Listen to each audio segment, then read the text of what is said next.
Hi welcome to our channel Telugu one health. This is Divyasri. So పిల్లలు పుట్టిన దగ్గర నుంచి వాళ్ళు ఎదిగేంత వరకు పిల్లల్లో రకరకాల ప్రాబ్లమ్స్ పేరెంట్స్ చూస్తూ ఉంటారు. సో ఏ ప్రాబ్లంకి ఎటువంటి సొల్యూషన్ ఉంటుంది, ఎట్లా పేరెంట్స్ జాగ్రత్తగా ఉండాలి, ఈ విషయాలన్నీ మనతో మాట్లాడడానికి పీడియాట్రిషియన్ డాక్టర్ రాజేష్ ఖన్నా గారు ఉన్నారు. ఆయనతో మాట్లాడదాం. Hi sir. నమస్తే అండి. నమస్తే సార్. థ్యాంక్ ఎలా యూ. ఉన్నారు సార్? ఫైన్ అండి. సార్ ఇప్పుడు ప్రీ టర్మ్ బేబీ పుట్టక ముందు అంటే నెలలు నిండక ముందు బేబీ పుడతారు కదా, సో అలా పుట్టకుండా ఉండడానికి పేరెంట్స్ ఎటువంటి జాగ్రత్తలు తీసుకోవాలి, పుట్టిన తర్వాత ఎటువంటి జాగ్రత్తలు తీసుకోవాలి? చాలా మంచి ప్రశ్న. సో మనకి 37 వీక్స్ అంటే 9 నెలల తర్వాత ఒక 7 రోజుల టైం గ్యాప్తో మనం ఆ జెస్టేషనల్ ఏజ్ క్యాలిక్యులేటర్ అంటాం. So last menstrual period LMP date అని ఇస్తారు. ఆ డేట్ నుంచి 9 months 7 days క్యాలిక్యులేట్ చేస్తే వచ్చే date 40 weeks. So 40 weeks corresponds to expected date of delivery. So ఎవరికైనా ఒక డేట్ ఇచ్చారు డెలివరీ డేట్ అంటే ఆ డేట్ నుంచి ఒక 3 weeks రేంజ్లో ఎప్పుడు డెలివరీ అయినా అది నార్మల్ రేంజ్. అలా కాకుండా 37 వీక్స్ కన్నా ముందు పుడితే, ఒకరోజు ముందు పుట్టినా దాన్ని ప్రీటర్మ్ డెలివరీ అంటాం. సో 37 వారాలు పూర్తిగా నిండితేనే టర్మ్ బేబీ అంటాం. 1 day తక్కువైనా ప్రీటర్మ్ బేబీ అంటాం. అలా ప్రీటర్మ్ డెలివరీ అవ్వకుండా ఉండాలి అంటే చాలా ఫ్యాక్టర్స్, ఫస్ట్ తల్లి యొక్క ఆరోగ్యం మొదలు బేబీ ఆరోగ్యం వరకు అన్ని ఫ్యాక్టర్స్ ఇన్ఫ్లుయెన్స్ అవుతాయి. సో వాళ్ళు ఇంట్లో ఫ్యామిలీ గొడవలు కానీ స్ట్రెస్ వాటితో కూడా తొందరగా డెలివరీ అయ్యే ఛాన్స్ ఉంది. మదర్ మెటర్నల్ ఆమెకు చాలా అంటే ఎక్కువ బరువులు అట్లా అందులో కూడా చాలా హెవీ వెయిట్ లిఫ్ట్స్ కాకుండా ఆమె సెల్ఫ్ హెల్త్ లైక్ అనీమియా, ఆమెకి హిమోగ్లోబిన్ నార్మల్ లెవెల్స్లో ఉండాలి, ఆమెకి ఏ ఇన్ఫెక్షన్స్ బారిన పడకూడదు. సో యాంటీనేటల్ ఆ ప్రెగ్నెన్సీ పీరియడ్లో ఇన్ఫెక్షన్స్ వచ్చినా కూడా తొందరగా ప్రీటర్మ్ డెలివరీ అవుతుంది. సో మదర్ హెల్తీగా ఆమె హెల్త్ని కాపాడుకుంటూ తగిన సప్లిమెంట్స్ అన్ని, ఐరన్ చాలా అవసరం పడుతుంటుంది కదా, ఐరన్ తీసుకుంటూ అలా హెల్త్ని మెయింటైన్ చేసుకుంటూ వెళ్తే యూజువల్గా అవ్వదు.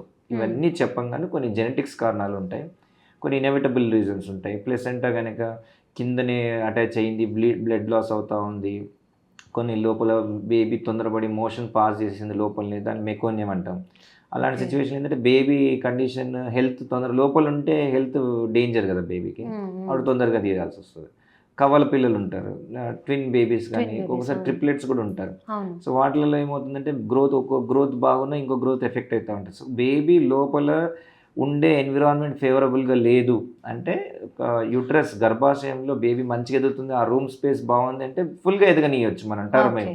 కానీ అసలు లోపల బేబీకి సాగినంత సప్లై ఏర్పడట్లేదు, బ్లడ్ సప్లై రావట్లేదు. ఎందుకంటే ఆ ప్లెసెంటాలో కొంచెం ఏమైనా క్యాల్సిఫికేషన్స్ వచ్చినా, various reasons. So baby growth ఎదుగుదల సరిగా లోపల ఉంటుంది అంటే మనం బయటికి తీసుకొచ్చి పెంచుకోవడం ఈజీ కదా, అలాగే లోపల నుంచి బేబీని మాల్నరిష్కి గురి చేయడం కన్నా. అలా కొన్ని ఇండికేషన్స్లో అది మన చేతిలో ఉన్నాయి కొన్ని ఉన్నాయి, మన చేతిలో లేని కొన్ని ఉన్నాయి. మన చేతిలో ఉన్నవి మనం డిసైడ్ చేసుకుంటూ బేబీ గ్రోత్ని మెజర్మెంట్ చేసుకుంటూ బేబీ ఆరోగ్యం బాగుందా అనుకున్నప్పుడు వదిలేస్తాం, లేదన్నప్పుడు తీసేయాల్సి వస్తుంది. అండ్ సార్ ఇందాక మీరు ట్విన్స్ గురించి చెప్పారు కదా, ఈ ట్విన్స్లో నేను మోస్ట్లీ విన్నాను, ఒకళ్ళు హెల్తీగా ఉంటే ఒకళ్ళు కొంచెం అన్హెల్తీగా ఉంటారు, కొంచెం వీక్గా ఉంటారు, ఒకరు యాక్టివ్గా ఉంటే ఒకళ్ళు వీక్గా ఉంటారు అని చెప్తారు. Is it true sir? అంటే లోపల కనుక ఇద్దరు గ్రోత్ ముందు నుంచి ఈక్వల్గా పెరుగుతూ ఉన్నారంటే, ఈక్వల్ న్యూ బార్న్ బర్త్ వెయిట్లో ఈక్వల్ ఒక 100 grams తేడాతో ఉన్నా కూడా ఎవరి గ్రోత్ వాళ్ళదే, డజంట్ మ్యాటర్ యాక్చువల్. బట్ ఏమవుతుంది కొన్ని సందర్భంలో ఒక బేబీ బాగా ఎన్లార్జ్ అయిపోతూ ఉంది, ఇంకో బేబీ కంప్రెస్ అవుతూ ఉంది అనుకోండి, ఆ స్పేస్ కూడా తక్కువ వస్తుంది అనుకోండి. అప్పుడు ఏ బేబీ అయితే తక్కువ వెయిట్తో పుడుతుందో, మనకు 2.5 kgs అనేది నార్మల్ వెయిట్, 2.5కి బిలో ఎవరు పుట్టినా వాళ్ళని లో బర్త్ వెయిట్ కేటగిరీ కిందే అంటాం. ఇలా లో బర్త్ వెయిట్ పుట్టిన బేబీస్కి ఇన్ఫెక్షన్స్ ఎక్కువ వస్తాయి. ఇన్ఫెక్షన్స్ ఎక్కువ వస్తే మాల్ న్యూట్రిషన్ ఉంటుంది వాడికి, అంటే వాడి లోపల ఖచ్చితంగా హిమోగ్లోబిన్ లెవెల్స్ డౌన్, వాడి ఎదుగుదల గ్రోత్ అండ్ డెవలప్మెంట్ కూడా డిలే అవుతూ ఉంటుంది. So infection, malnutritions are more common in low birth weight babies.